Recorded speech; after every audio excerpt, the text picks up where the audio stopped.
नमस्कार, जय श्री राम, जय हनुमान, जय बागेश्वर धाम। उम्मीद है आप लोग बहुत स्वस्थ और मस्त होंगे। तो आज मैं आप लोगों से बात करूंगी कि वैशाख मास की जो पूर्णिमा है वह कब है, उसके क्या नियम है, किस दिन जो भक्त है उन्हें किस दिन व्रत रखना चाहिए, वैशाख मास की जो पूर्णिमा है किस दिन हमें स्नान दान करना चाहिए, उसके क्या नियम है, और व्रत का जो दिन है वैशाख मास की जो पूर्णिमा है उस दिन हमें ऐसे कौन से उपाय करना चाहिए जिसके करने से हमारे जीवन के जो समस्त कष्ट है वह दूर हो।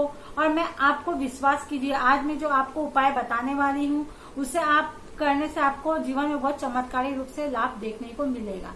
तो उसके पहले आप मेरे वीडियो को लाइक कर देना, वीडियो पे अगर नए आए हो तो वीडियो को सब्सक्राइब अवश्य कर देना और कमेंट में जय श्री राम का नारा अवश्य लगाइएगा। तो चलिए श्री हरि विष्णु भगवान का नाम लेते हुए हम वीडियो को शुरू करते हैं। वैशाख मास की जो पूर्णिमा है उसे बहुत पवित्र माना जाता है। वैशाख मास की जो पूर्णिमा है वह हमारे शास्त्रों में इसका बहुत वर्णन किया हुआ है। वैशाख मास में कई भक्त होते हैं जो पूरे वैशाख मास में स्नान दान करते हैं। वैशाख मास में स्नान दान का बहुत महत्व होता है। तो वैशाख मास में अगर हम पूरे महीना अगर हम नहीं स्नान दान नहीं कर पाते हैं, पूजा पाठ वगैरह अगर कुछ नहीं कर पाते हैं, तो काफी लोग ऐसे होते हैं जो एकादशी से, मोहिनी एकादशी से लेके वैशाख मास की पूर्णिमा तक इन 5 दिनों में स्नान करते हैं, वैशाख स्नान करते हैं, जिसका बहुत महत्व होता है। तो जैसे अगर आप पूरा 5 दिन नहीं कर पाते हैं तो अगर वैशाख पूर्णिमा के दिन भी अगर आप सुबह उठ के जल्दी स्नान करते, सुबह आप जल्दी उठते हैं, जल्दी सूर्योदय के पहले उठें, और आप गंगा स्नान का बहुत महत्व है। आप अगर गंगा स्नान करते तो बहुत अच्छी बात है। अगर आप गंगा स्नान नहीं कर पाते हैं तो आप अपने स्नान के पानी में गंगा जल की कुछ बूंदे डालकर आप उसे स्नान कर सकते हो, उसका उतना ही फल प्राप्त होगा। तो आप गंगा स्नान करें, उसके बाद सूर्य भगवान को जल दें, विष्णु भगवान का विधि विधान से पूजा पाठ करें। तो यह जो वैशाख मास का जो स्नान है ये इस तरह नहाना बहुत अच्छा होता है। तो अगर आप नहीं कर पाए तो वैशाख पूर्णिमा के दिन आप अवश्य कीजिए। तो देखिए, वैशाख मास का पूर्णिमा का व्रत करने से तो 4 देवी देवताओं का हमें आशीर्वाद प्राप्त होता है। देखिए कैसे, पहले तो विष्णु भगवान जी, श्री हरि विष्णु भगवान का आशीर्वाद हमें प्राप्त होता है। दूसरा चंद्रमा, पूर्णिमा में चंद्रमा का पूजा करने का बहुत विधान बताया गया, वह मैं आपको आगे बताऊंगी। तीसरा है भोलेनाथ जी, भोलेनाथ का पूर्णिमा के दिन पूजा करना भोलेनाथ का बहुत अच्छा रहता है, शिव जी का।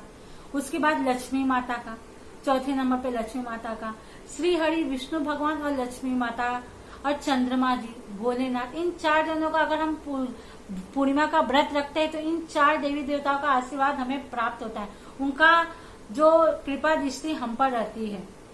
तो आप जितना हो सके ना सभी भक्तों को यह व्रत अवश्य रखना चाहिए। वैशाख मास की पूर्णिमा, वैशाख मास का पूर्णिमा बहुत पवित्र है, बहुत शुभ माना जाता है इसका व्रत रखना। वैशाख मास की पूर्णिमा के दिन बुद्ध पूर्णिमा भी मनाई जाती है, इस दिन बुद्ध पूर्णिमा भी मनाई जाती है। वैशाख पूर्णिमा के दिन पीपल की पूजा करने का बहुत महत्व बताया गया है, ठीक है, क्योंकि पीपल की पूजा, पीपल की वृक्ष को मीठे जल से सींचना बहुत अच्छा होता है। आपको मैं जो उपाय अभी बता रही हूँ, जो अभी बताने वाली भी हूँ आगे, ये उपाय आप करिए, आपको बहुत चमत्कारी उपाय है ये उपाय करने से काफी लोगों को बहुत अच्छा रिजल्ट देखने को मिला हुआ है। तो वैशाख पूर्णिमा के दिन आपको क्या करना है, वैशाख पूर्णिमा के दिन आप तो पहले सुबह जल्दी उठ के आप स्नान वगैरह करके गंगा स्नान वगैरह कर लीजिए। पानी नहीं तो अगर आपको मैंने बताया आप गंगा जी नहीं जा सकते हैं तो आप बाल्टी के पानी में ही आप गंगा जल डाल के स्नान वगैरह कर लीजिए। उसके बाद विष्णु भगवान का विधि विधान से पूजा कीजिए, सूर्य जी को जल दीजिए। फिर आप तुलसी पूजन, वैशाख मास में तुलसी पूजन का बहुत महत्व है, आप तुलसी पूजन अवश्य कीजिए। तुलसी जी को जल से सींचिए और सुबह शाम घी का दीपक जलाइए तुलसी जी के पास। ऐसा करना बहुत शुभ फलों की प्राप्ति होती है। तीसरा, पूर्णिमा के दिन आपको शाम को चंद्रमा को अर्घ्य अवश्य देना है। चंद्रमा को अर्घ्य कैसे देना है, आप एक लोटा ले लीजिए, उसमें जल डाल दीजिए, उसमें कच्चा दूध डाल दीजिए गाय का, उसमें थोड़ा शक्कर डाल दीजिए, थोड़ा उसमें अच्छत डाल दीजिए, मतलब थोड़ा चावल डाल दीजिए, और एक सफेद पुष्प आप उसमें डाल दीजिए और चंद्रमा जी को आप अर्घ्य दीजिए। ऐसा करने से ओम चंद्राय नमः, ओम चंद्राय नमः, ओम चंद्राय नमः, ऐसा करके आप अर्घ्य दीजिए। बहुत अच्छा, आपके जीवन में जो भी भाग्य जो सोए हुए हैं ना वो जाग जाएंगे। इतना अच्छा उपाय आप अवश्य कीजिए। पूर्णिमा पे चंद्रमा का विशेष करके पूजा करने का विधान बताया गया है। और आप सुबह पीपल के वृक्ष को मीठे पानी से आप जरूर सींचिए। आपको क्या करना है, जब आप पूजा पाठ कर लीजिए, आपको जाना है पीपल के वृक्ष के पास। वहां पे आपको एक पीतल या तांबे के लोटिया में आपको जल ले लेना है, उसमें थोड़ा सा चीनी डाल देना है। चीनी नहीं है तो आप गुड़ डाल दीजिए, गुड़ नहीं है तो आप शहद डाल दीजिए। कहने का मतलब है मीठा जल लेना है, थोड़ा उसमें गंगा जल भी डाल दीजिए। उसके बाद आप जाइए पीपल की वृक्ष के यहाँ पे, और आपको उस जल को पीपल की जल में, पीपल के जड़ में आपको उस जल को चढ़ा देना है। ठीक है। उसके बाद आपको घी का दिया पीपल की वृक्ष के नीचे आपको प्रज्वलित करना है। ठीक है। एक देसी घी का दिया आप प्रज्वलित करिए और उस घी में थोड़ा सा आप हल्दी डाल दीजिए। उसके बाद आपको 7 परिक्रमा करना है पीपल की वृक्ष की।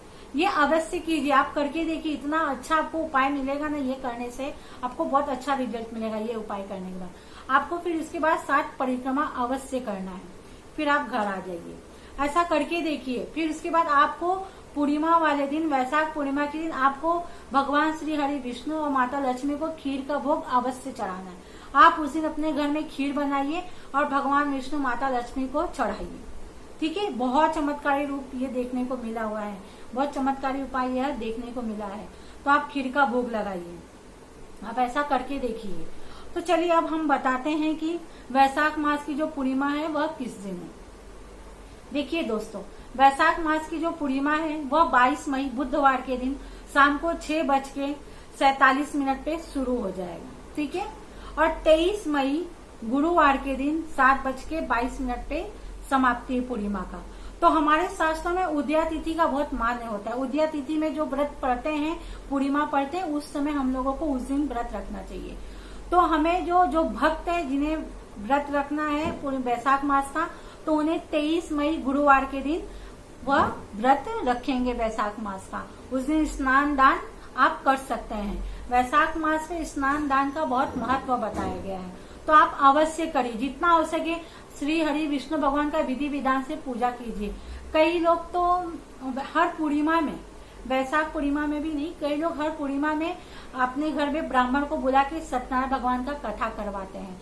अगर आप ऐसा नहीं कर सकते तो आप स्वयं सत्यनारायण भगवान का कथा कर सकते हैं। आप खुद वह बुक पढ़ सकते हैं। अगर आप वो भी नहीं कर सकते तो आप मोबाइल पे सत्यनारायण भगवान की कथा सुन सकते हैं। ऐसा करना बहुत अच्छा होता है। वैशाख पूर्णिमा के दिन सत्यनारायण भगवान का कथा सुनना बहुत उत्तम बताया गया है।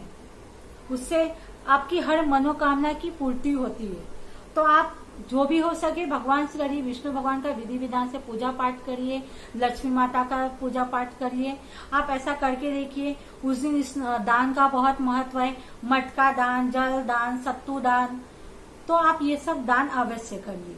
तो अगर आप लोगों को मेरा वीडियो अच्छा लगे तो वीडियो को लाइक, शेयर, सब्सक्राइब अवश्य कीजिएगा और कमेंट में जय श्री राम लिखिए। धन्यवाद। जय श्री राम।